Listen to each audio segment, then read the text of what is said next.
Hi, I'm Chris Nedza, lead entrepreneur in residence of the Advanced Technology Development Center at Georgia Tech. We're the state of Georgia's technology incubator. Welcome to Season 1 of the ATDC podcast, Executive Bytes.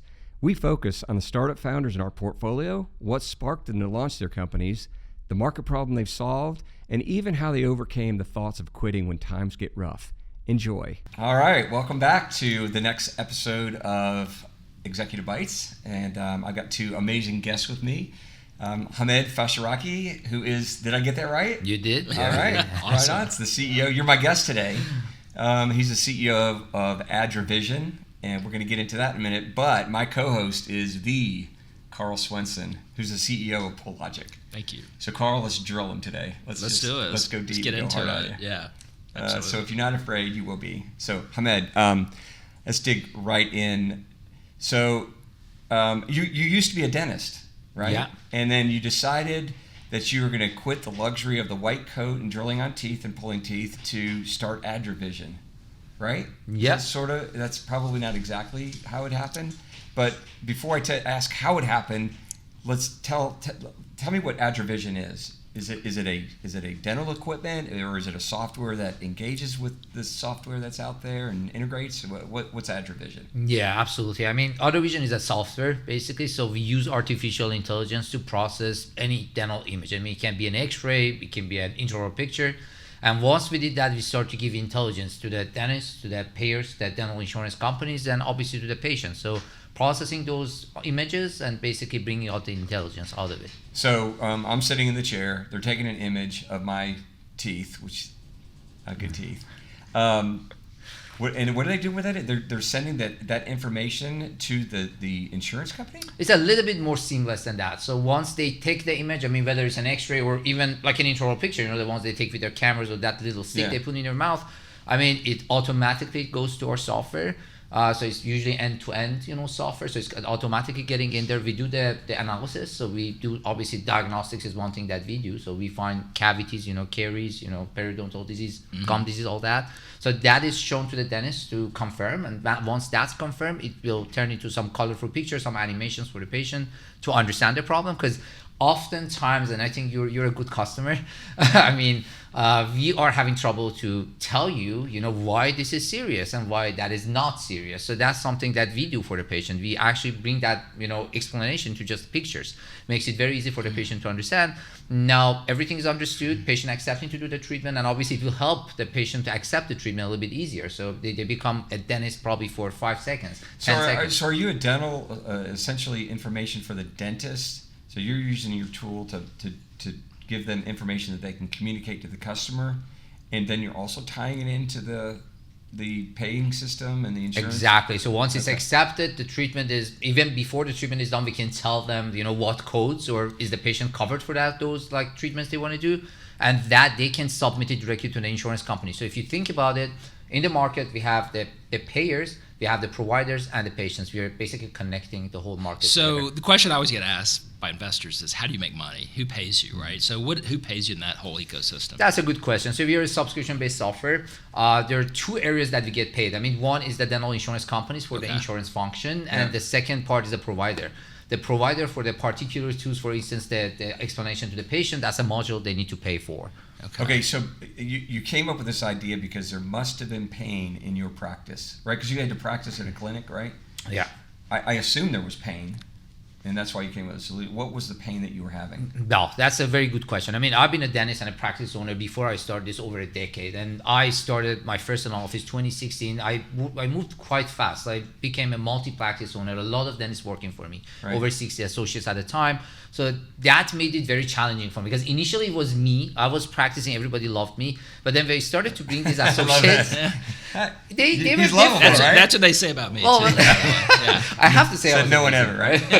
So I mean, when new people started to come, they came from different backgrounds. They were not me. So my patients were going to them. They were getting different diagnostics, different treatments. So initial idea and my pain point was to just control this situation. I mean, get all these people to diagnose the correct thing and explain it correctly to the patient. Not all of them were salesman that I was. Right. So at the end of the day, the dentist is pitching the idea of, hey, you need 5 fillings. You need that's a pitch, right? And you might accept or not. And a lot of those people are not salesmen. They're not taught in the dental school how to pitch that idea to the patient. So that's how it kind of started. That was the start point. But obviously, started our pilots, pivoted quite a bit, and so Hamad, this is great. Love the story, but the technology, right? How do you do it, right? So what's your secret sauce, or what? You don't load it up to ChatGPT and get an answer, right? I assume so. Well, when we started this, there was no ChatGPT. So 21, right. When we started, it was not that much AI out there. But it's just machine learning. So you basically find that what you need to do, make a code for it, get the code trained with those images. So what we did is we got images, and obviously, one of the bottlenecks for this kind of work is getting those medical images. It's not easy. I mean, it's a lot of work to get those images, and you get it labeled. Now you have to get it labeled for the dentist. So it's not somebody off the street labeling it. So that was another challenge that we actually had to go through. But once you do that, you have a code that can, So predict. I really understand the business benefit for that specific patient, but it seems like all this data, once you start collecting this, you can then correlate it to use of fluoride in communities, all sorts of things. Insurance companies might pay you for that too, right? Has there been discussions along those lines, or? Yeah, that's exactly what we are doing. So collecting all this information, because just give you a quick one on this, dental insurance companies were only able to check around 10 to 15% of all the claims that are coming in. The rest of them, they're giving a thumbs up automatically. They don't have time or the manpower. It's expensive. Yeah. Wow. Now what we are doing, guess what? We are doing 100%. We're looking at every single thing that is coming in, because now it's cheaper. The machine is doing it. Traditionally, a consultant like myself had to look at it. A dentist had to make that decision. That's expensive. So by doing 100%, now we have way more data. Like we have 7, 8, 10 times more than the normal data they have. Okay, so what I picked up on earlier was that this enables. I would think that the sales of the dental practitioner would go up, revenue would go up. Is that right? Yeah, that's a part of it. Like there are two ways to look at it. One way is, hey, you catch things earlier on, so it become a filling than a root canal treatment. And all of us know root canal treatments cost a fortune. Filling is not that expensive, but you're gonna catch more fillings now. You're gonna find more preventative stuff because the AI is able to find things earlier. AI is able to bring things out that you might have missed, in your diagnostics. But not only that, for the insurance companies, for instance, like people were telling us, hey, they don't want to pay too much because now you find more stuff for the dentist to do. So their revenue goes up, the insurance company in trouble. But guess what? Insurance companies like more preventative stuff, more early interventions, because bottom line for that one person, they pay less at the end of the day. So it's basically getting the good of both worlds. Okay, I love that. Let me switch gears a little bit. Were there any ahas going from a dental business to a technology company? Well, I mean, you have your challenges. I mean, initially when we brought this to a dentist, obviously most of us think that we are amazing in diagnostics. Yeah. Quick story about this. I had a junior, just hired. I went to her and said, hey, what do you think your accuracy is? And I was like, wow. She said low 90%. I was like, you got a lot of guts to say that, because even I, after many years of experience, I wouldn't say I'm 90%. So what I'm saying is most of the dentists are quite adamant with their skills and ability to diagnose. So that's one thing that we learned, actually. We found out there is a little bit of resistance in that area. They don't want us to tell them, what's wrong with the teeth. Yeah. They don't want us even to be named a second opinion, because they don't need a second opinion on the spot. They think they're perfect. But where we are helping them today, we do give them that diagnostics for sure, but it's more like, hey, you know what? I help you to explain it to your patient a little bit better. Hey, you know what? I catch things for you and automate, because they need to chart it. So once you find all these things, you have to put in a dental chart. We do that automatically. So it's more automation, more patient access. But where I'm going with the question is what's the difference between running a technology company and a dental practice? Was there any kind of like, wow, this is way different, or same stuff? You mean for me? I told you. Okay, I'm sorry, I didn't get that right. That's okay, right. So it's very different. Initially, when I started this, I was practice owner. I was not just a dentist. So for me, it's like, hey, I did a business before. I have an idea. If I run this business, I'm gonna do very well. But when we started this, startups are very different. I have to say that. I mean, when I started my first dental office, it was like a startup for me, but it was nothing compared to what we are doing today, because it was self-funded. I mean, I didn't have to go and fund it. I didn't go to talk to investors, making like a budget for the next 5 years. Yeah. So it was actually, it's very different, but yeah. So tell us about like, how are you getting traction? Do you have a few dental offices signed up, an insurance company? Kind of where are you in that journey? Yeah, so we are mainly in the dental insurance part right now because that's the low-hanging fruit for us. We're a small company, and we actually found out most of the SaaS companies want to do bottom-up because that's the way most SaaS companies do. But for us, it's more top-down, and the reason for that is the enterprise-level customers, the dental insurance companies, they need a very simple software. And that's exactly what we have a simple software. We can sell it very easily. So for us, it's mainly dental insurance companies in the US. We have providers outside. We are pretty global right now. So we are selling this in Singapore, in Australia, some countries in Middle East as well. And over there, we have more providers signed up. In the US, it's mainly dental insurance companies. We're going to release the provider, module in Q3 this year. And now, are you replacing the project management system? Or are you integrated with? We are integrating. Yeah, so obviously, we don't want to invent the wheel. We don't need to replace that. We just integrate. And what's it like trying to get those guys to work with you? Are they willing to work with you, or are they difficult? Initially, it was a little bit tougher back in 21, but nowadays there is so much AI solutions out there. There's so many extra solutions out there that they are adapted to them. So I was just talking to one of them. He said they did 100 APIs just last year for AI companies. So that shows you how much AI is coming to dentistry. So what about competition? I mean, everyone has competition. You have the current way, the old school way of doing it. Are there other competitors you're going up against, and how you differentiate yourself? Yeah, there are competitions, but it's not as many as you see in other businesses at this point because it's still quite new. Although we all started in 2021. Most of the competition are pretty much at the same time. So there are competition, but it's not that many. We have like 4 or 5 here in the US, and that's all about it.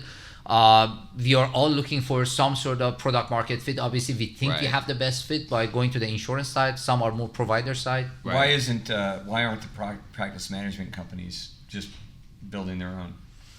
It's just, again, we need to dedicate a team to do it. It's not an easy thing to do. So we started 21. We have the product now, so it takes time. So there are regulatory constraints. There is training.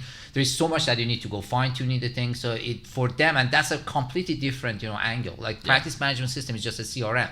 While what we are doing is more like diagnostic patients. Like we are connecting a lot of dots. I think it's just too much for them. Most of the PMSs, I mean, to all I know, none of the PMSs. Is there any sort of like government approved, like FDA gets involved with this? Or, so that's a part of the process? Yeah, it's a Class B device when it goes to the diagnostic part. So yes, you do need an FDA clearance to be able to sell it. All right, now I'm going to switch gears one more time.